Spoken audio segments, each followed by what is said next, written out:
The monk who sold his Ferrari by Robin Sharma. एक वकील, एक फेरारी और एक जीवन बदलने वाली यात्रा।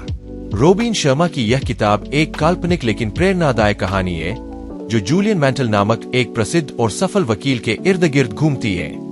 जूलियन के पास सब कुछ था, पैसा, प्रसिद्धि, बड़ी गाड़ी, फेरारी, महंगा घर, लेकिन फिर भी अंदर से वह पूरी तरह खाली था। उसका जीवन बहुत ही तेज रफ्तार और तनावपूर्ण हो गया था। एक में उसे दिल का दौरा पड़ता है और वह बिखर जाता है।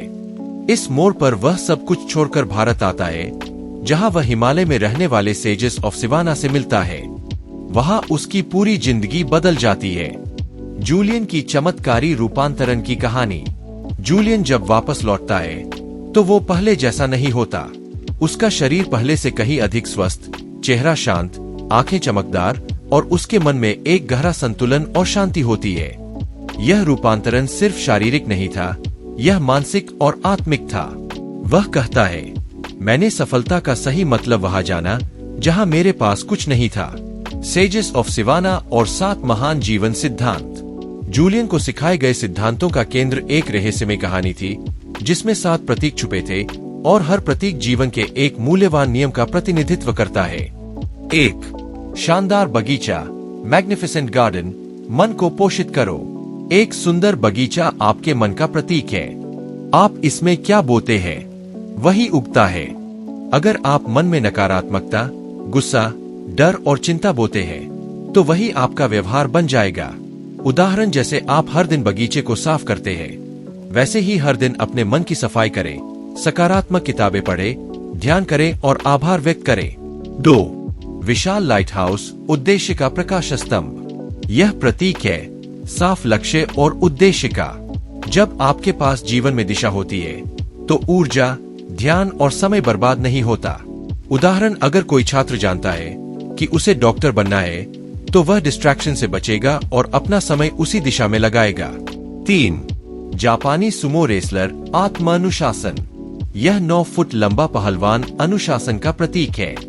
अपने जीवन में अनुशासन लाना जरूरी है, चाहे वो दिनचर्या हो, आहार हो या सोच। उदाहरण, हर दिन एक ही समय पर उठना, व्यायाम करना, समय से खाना और सीखना, यही आत्मानुशासन है। 4. गुलाबी तार, छोटे सुधारों की शक्ति।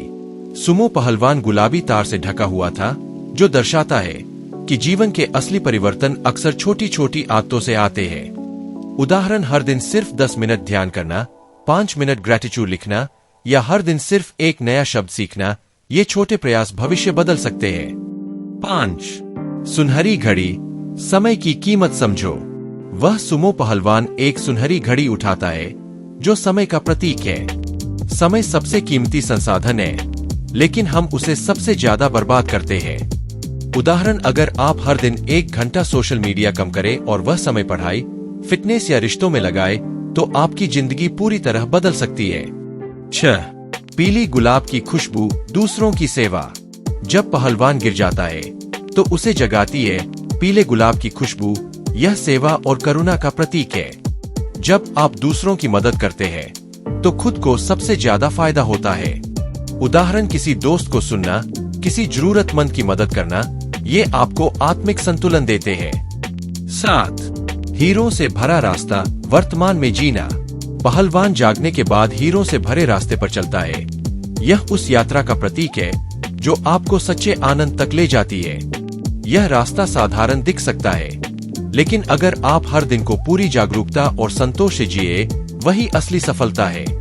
उदाहरण, परिवार के साथ बैठकर हंसना, शांति से खाना खाना, किसी बच्चे की हंसी सुनना, ये छोटे पल ही असली हीरे हैं।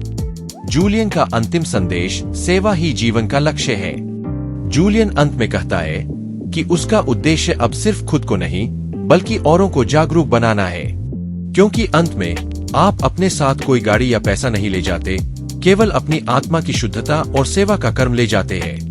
अपने दिल की सुनो, तुम्हारा अंतर्मन जानता है कि तुम्हारी असली मंजिल क्या है। निष्कर्ष, क्या आप भी अपनी फेरारी बेच सकते हैं? फेरारी इस किताब में सिर्फ एक प्रतीक है, बाहरी चमक धमक, दिखावा और माया का। जूलियन ने उसे बेचकर पाया अंदर की शांति, आनंद और उद्देश्य। सवाल यह है क्या आप भी अपने जीवन की फेरारी यानी दिखावे को छोड़ सकते हैं ताकि असली खुशी की खोज शुरू हो? थिंक टेल स्टूडियो से अंतिम संदेश। अगर आपको यह विस्तार से बताया गया सारांश पसंद आया हो तो थिंक टेल स्टूडियो को जरूर सब्सक्राइब करें। हर हफ्ते हम आपके लिए ऐसी ही जीवन बदलने वाली किताबें हिंदी में लाते हैं, आसान भाषा, उदाहरणों के साथ और पूरी गहराई के साथ। कमेंट करें इस कहानी से आपको सबसे ज्यादा कौन सी सीख मिली।